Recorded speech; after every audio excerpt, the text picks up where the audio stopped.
war es wohl für Trajan Wallace, als Kind eines berühmten Malers in Zeiten des künstlerischen Umbruchs aufzuwachsen? Wollte er in die großen Fußstapfen treten oder sich eher aus diesen befreien? Als Sohn des seinerzeit vielgerühmten Landschaftsmalers George Augustus Wallace kam Trajan am 28. August 1794 in Rom zur Welt. Von Kindesbeinen an war er von Kunst umgeben. Die gesamte Familie verkehrte in einem exklusiven Kreis aus Künstlern und Literaten, die schließlich auf das junge Talent aufmerksam wurden. Auch der Vater förderte die Ambition des Sohnes und erteilte ihm schon in jungen Jahren Zeichenunterricht. Die flüchtige Skizze des völlig in sich versunkenen Jungen beim konzentrierten Kopieren der Darstellung einer antiken Statue lässt uns an diesem Moment teilhaben.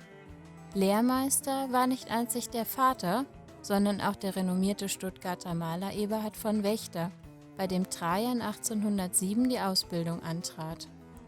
In der Folge entstanden unzählige Studien und Zeichnungen, darunter Akt-, Hand- und Gewandstudien.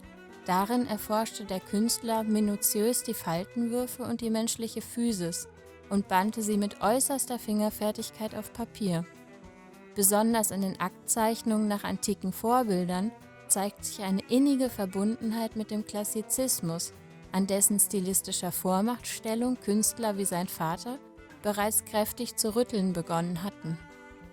Doch an eben jener die Antike zum Vorbild nehmenden Form hielt der junge Wallace vehement fest.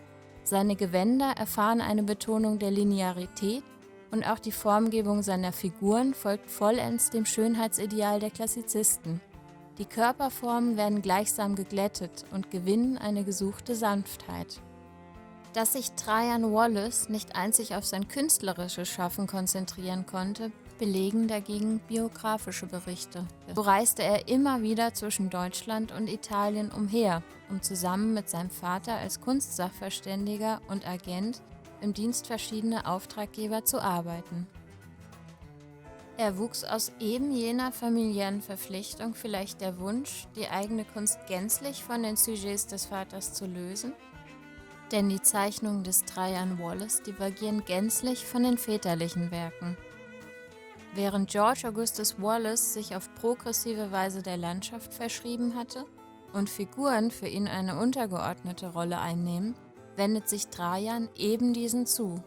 Für ihn ist es nicht die scheinbare Wildheit, Natürlichkeit und Emotion, sondern das Gezähmte, der wohldrapierte Körper. Die narrativen Kompositionen zeugen vom kreativ-schöpferischen Können und führen gleichsam das gesammelte Wissen der Studien zusammen.